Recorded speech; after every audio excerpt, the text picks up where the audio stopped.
Good morning, and welcome to the Sunday celebration message from Unity of Reading. I'm Reverend Nancy Clark. Today is Sunday, October 11th, and our daily word today is prosperity. I am prosperous as I enjoy my daily blessings. I am comfortable with the person I see in the mirror as I begin my day.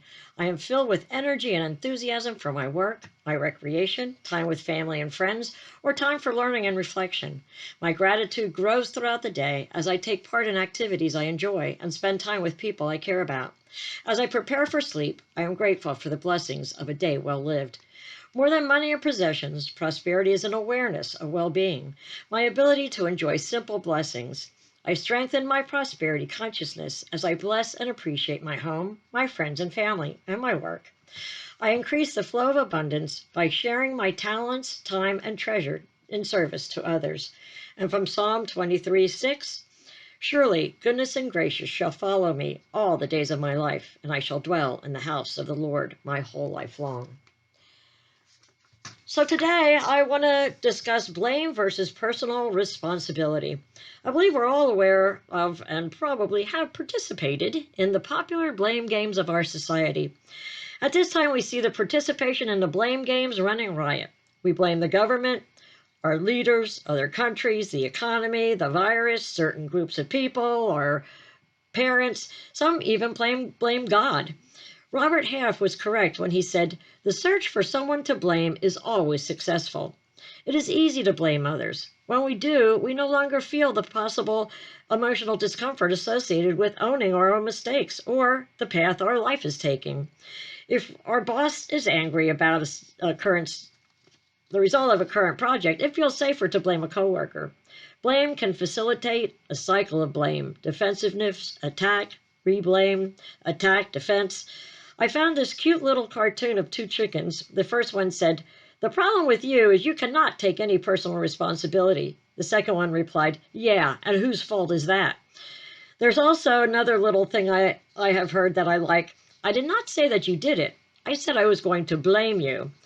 We laugh at these things because they hit home. I always like to look at definitions and meanings of words. Blame is defined as, number one, to hold responsible, find fault with, censure, and two, to place the responsibility for on whatever the situation. Let's face it, blame was seen as early as with Adam and Eve. I like the joke which says, Adam blamed Eve, Eve blamed the serpent, and the serpent didn't have a leg to stand on.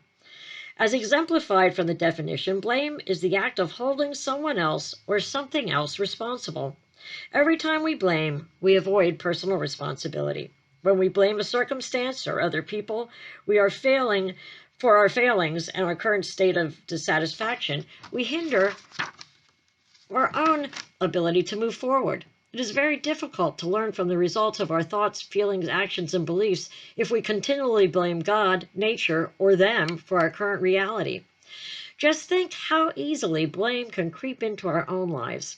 If we are late for work, it is customary to blame the traffic or other life circumstances.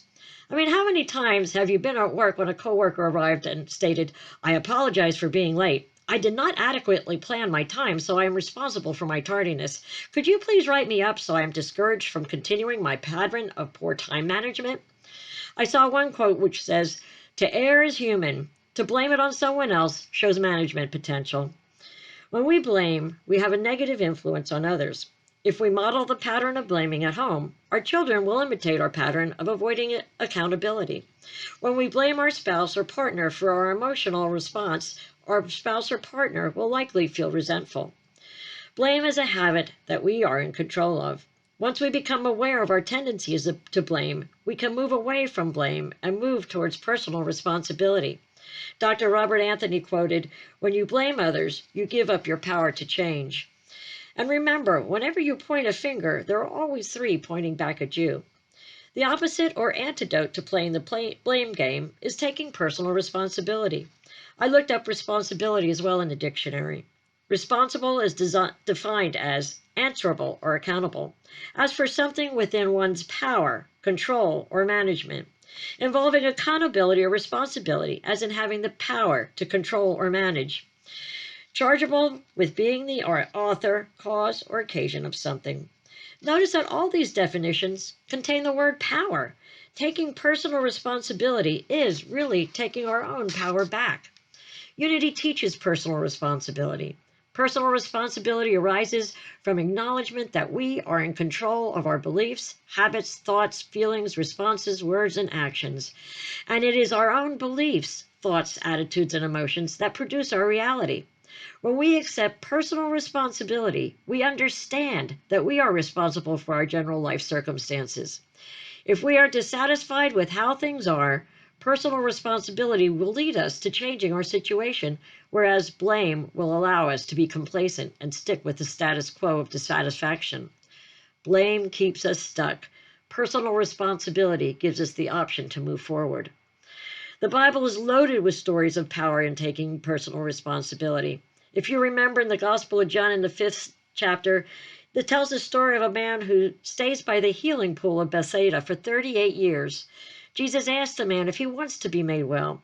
The man first launches into his list of excuses, whining that no one else will help him into the pool and others take their turn ahead of him. He puts the blame on all those around him as the reason he cannot make it into the pool and be healed. Are there times when we blame others and wait for someone else to fix the situation we find ourselves in? Have we laminated and blamed others for being unfair to us and remained unhappy where we are? Jesus tells the man, "Stand up, take your mat and walk." Jesus was telling the man to be responsible for himself. Jesus gives a simple directive here to take action and to be accountable. Spirit calls our wholeness into action. Each of us creates a life that reflects our relationship with our inner wholeness or a consciousness of outer limits and victimhood. When we stop blaming the outer world for unhappy conditions and instead recognize our wholeness, we claim the healing of taking up our own mat and tap into our spiritual power to take responsibility for our lives. Unity teaches the stages of spiritual awakening. These stages of spiritual consciousness have been called kingdoms, and this definition of kingdom fits with this message: a realm or region in which something is dominant. I ask you to observe where you might be in these stages, and I say observe, not beat yourself up. Taking responsibility is not beating yourself up or blaming yourself. It is the ability to take action to change the situation you are in. Personal responsibility can be thought of as response-able. Remember, if we blame someone or something else, they must change before our situation changes. Blame is giving our power to something or someone else, and personal responsibility is taking that power back. The first stage of spiritual consciousness is the why me or the mortal stage. This is the stage where the question is usually, why is this happening to me again? Why did they do that? Or some variation of this. It is when we are feeling separate, disconnected, powerless, a victim. This is the stage where we blame others and situations for the life that we're living. The opportunity for awakening at this stage or kingdom is huge. It is the opportunity to give up blame and to begin to take personal responsibility for our own lives. As you may see, many times we fluctuate between these states of consciousness. Many of us on a spiritual path still fall back into victim consciousness and want to blame something outside of us for our own conditions. But awareness is the key. To realize we have fallen back into the mortal stage of consciousness and to use this for growth. The second stage of spiritual consciousness or kingdom of awakening is the by me or metaphysical stage. This is the stage where we begin to take personal responsibility. In this stage, we learn that we are not victim of circumstance. We begin to understand that we are part of something bigger than we are, and that there is a law or a precise and specific way this something bigger works, and we can work in harmony with it. At this stage, we learn that things do not just happen to us, they happen according to what's in our belief system. We learn that we can change our thinking, we can change our lives. In this stage, we learn that we are creative beings. In Unity, we say, things do not happen to us, they happen for us.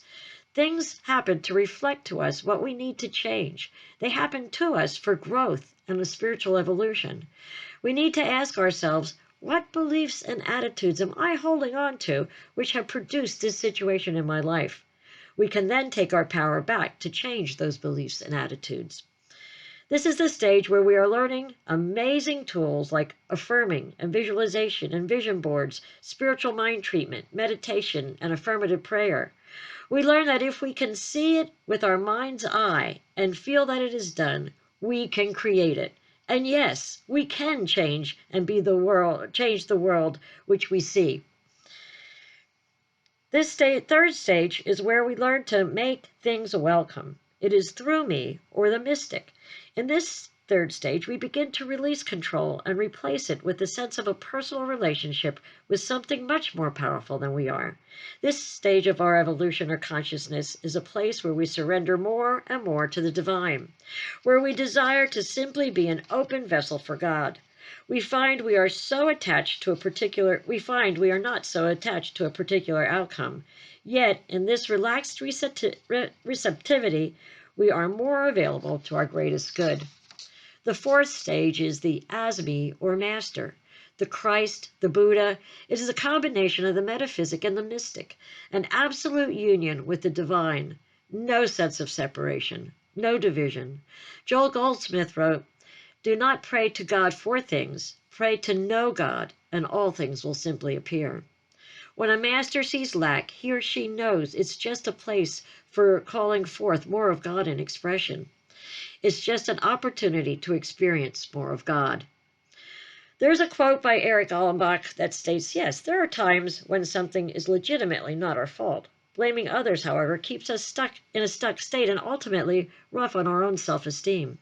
This reminds me of another Bible story in the 9th chapter of John regarding a man that was born blind. It opens with the disciples pondering the karmic debt related to the man's physical limit. Was it the man's fault or was it his parents' fault? They were questioning where to place the blame. The response Jesus gives is a clear foundation for understanding every challenging situation that we find ourselves in. Jesus answered, "Neither this man nor his parents sinned. He was born blind so that God's work might be revealed in him." To me, Jesus' response says that everyone is born with a clean slate and a unique path for revealing their own divinity. Every condition we deem as adversity or is an opportunity to reveal the depth of power, wisdom, and love in our own nature. God's work revealed in him describes the work of everyone. It's not a special charge to individuals with physical challenges, disabilities, or past hardships. As the story unfolds, we learn that the man was originally known as a beggar, although healing has given him a new way of being, a confidence and a poise that has completely transformed him.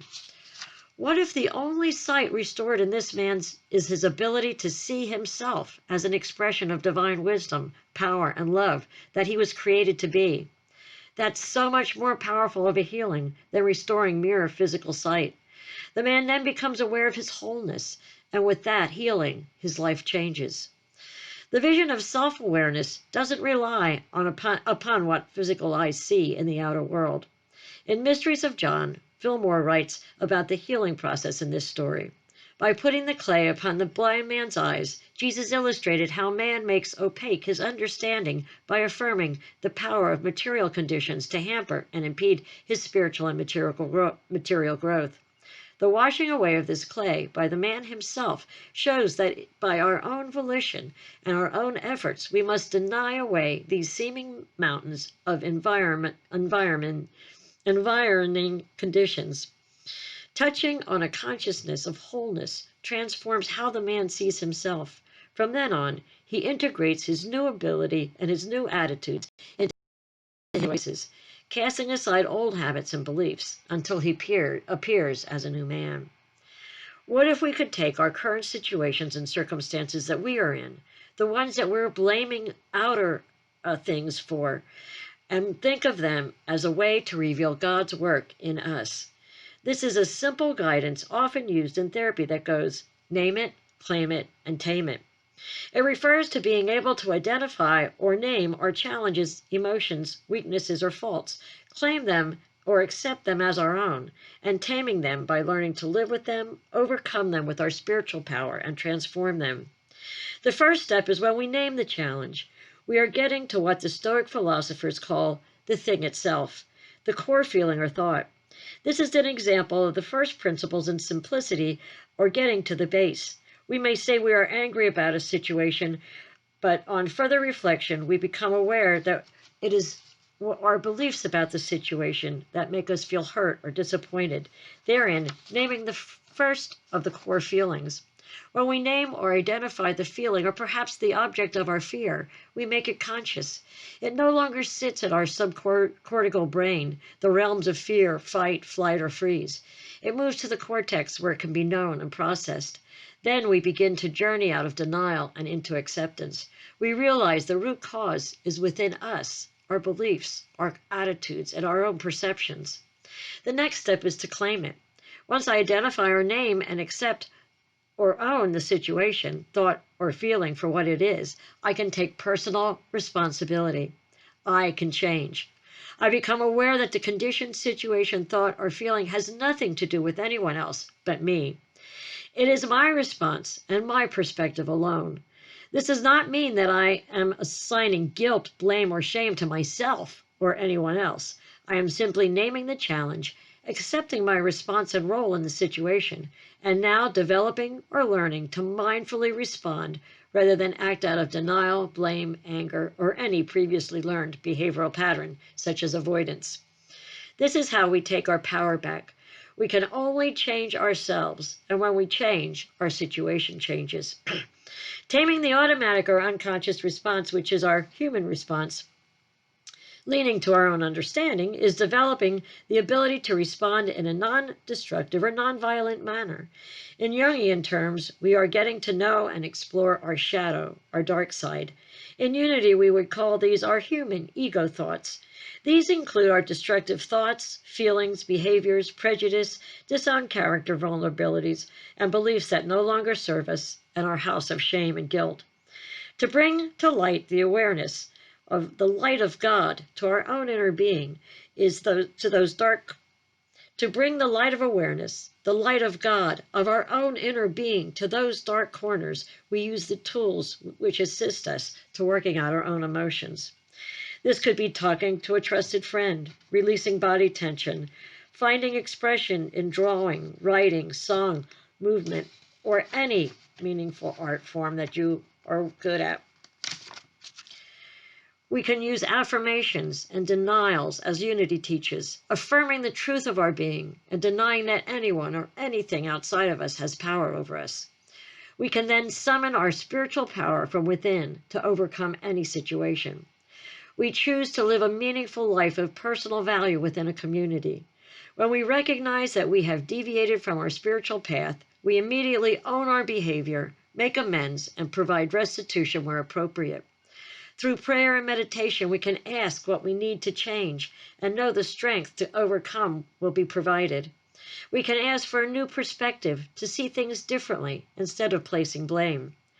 There are many, many, many stories of people who have risen above physical limitation, oppression, social injustices, poverty, prejudice, and an array of different types of obstacles. They all had one thing in common.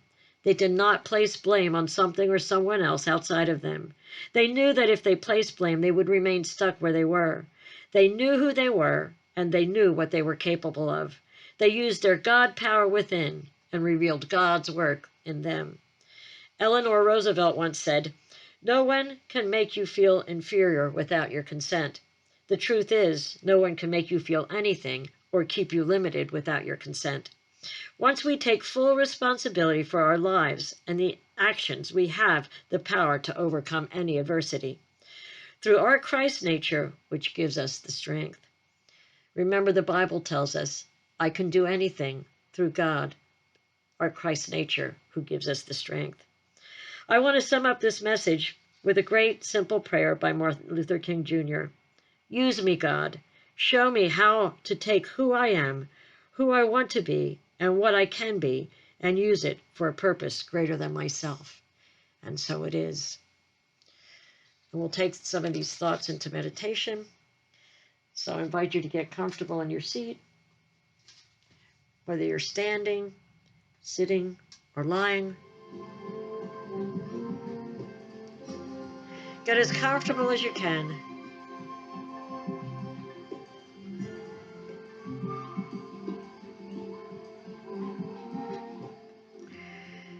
Feel the environment around you. As you breathe in light, love, happiness, joy. Knowing that God is in this place. God is around you. God is in you. God is everywhere. As you exhale, feel your body and your mind more deeply relax. Feel the deeper relaxation and letting go with each exhale.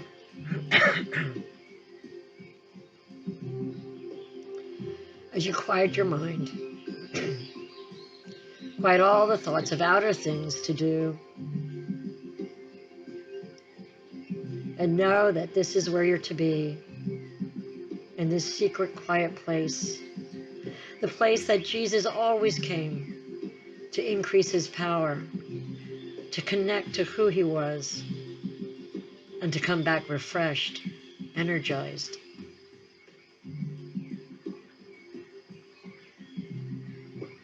I invite you to feel the love of God in every cell of your body.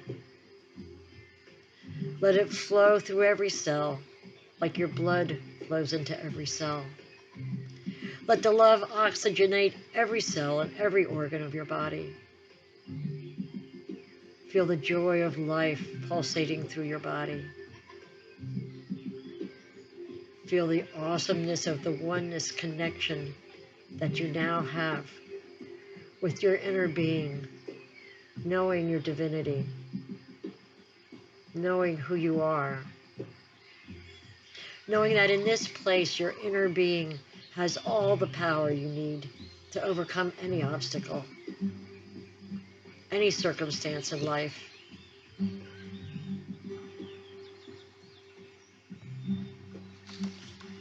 I invite you to ask your inner being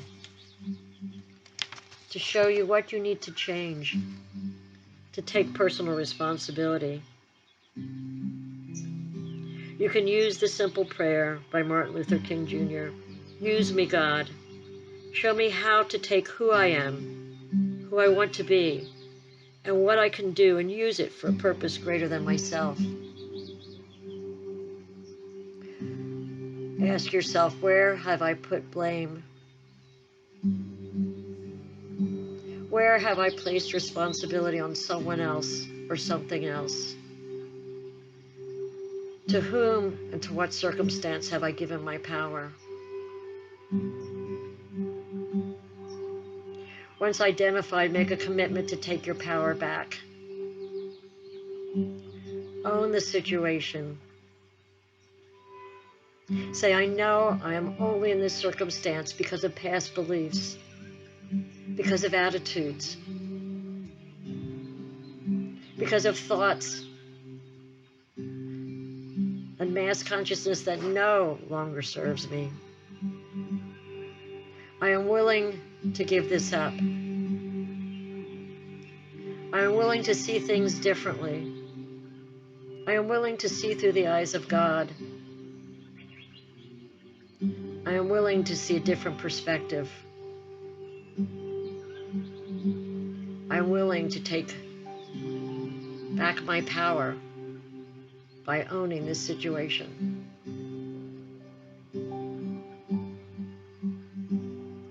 As you sit quietly, let a different perspective flow in.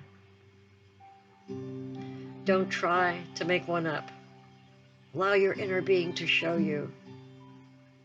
Let your inner being show you the truth of the circumstance. And when you see the truth of the circumstance, you will automatically be given the power to overcome.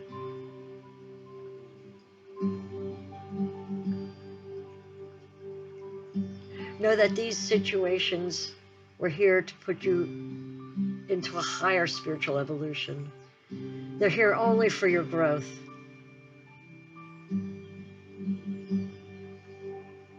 Be appreciative. Give gratitude for the person or situation who has brought you this opportunity to grow. Say thank you for showing me the beliefs and attitudes that no longer serve me.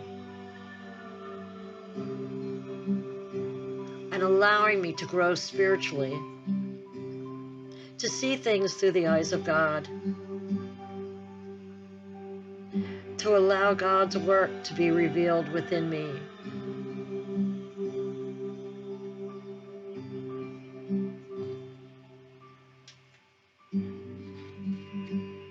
Feel the power well up within you. Feel the knowing that as you own responsibility, you can change. It's not about self-blame or self-guilt or shame. It's about taking our power back.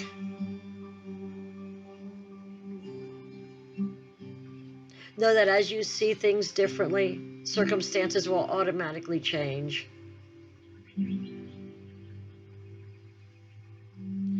As circumstances change around you, it will be seemingly miracles. It'll be God's work revealed within you.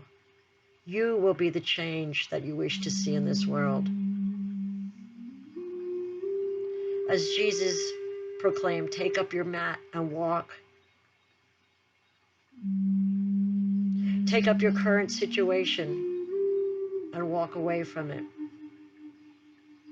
by seeing it differently.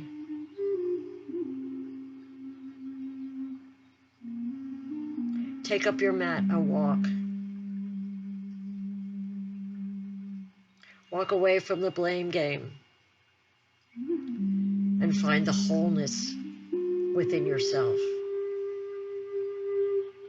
For as you know your wholeness, your whole Christ nature, there will be no separation. Know them and us will feel as one.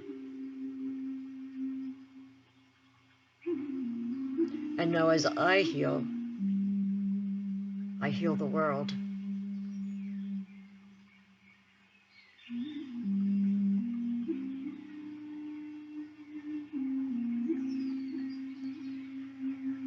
God, please reveal your work within me.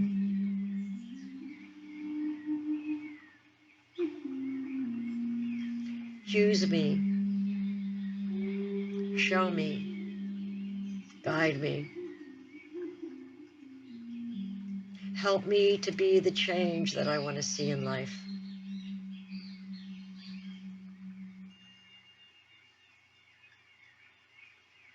Give me the power to change, the power to overcome.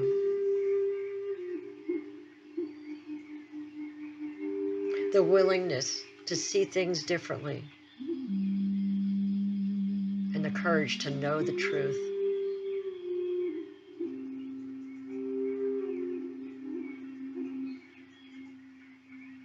As you feel this power and this love of God overwhelming you, know that the change you want to see is on the way because you have made a commitment to change within.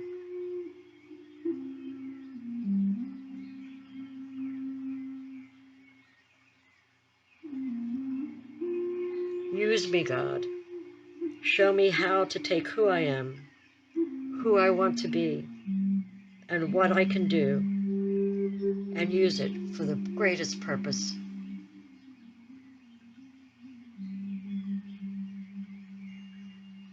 And so it is.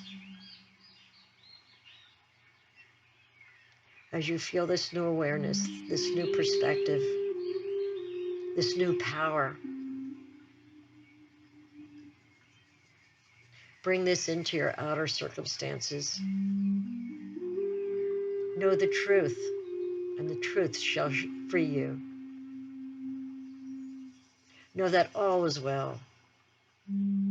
For the light of God surrounds us, the love of God enfolds us, the power of God protects us, the presence of God watches over us, and wherever God is, all is well. And so it is. And when you're ready, you can come back into this room, into this environment, and bring all this knowledge and change along with you, and see miracles happening around you. And so it is. Amen.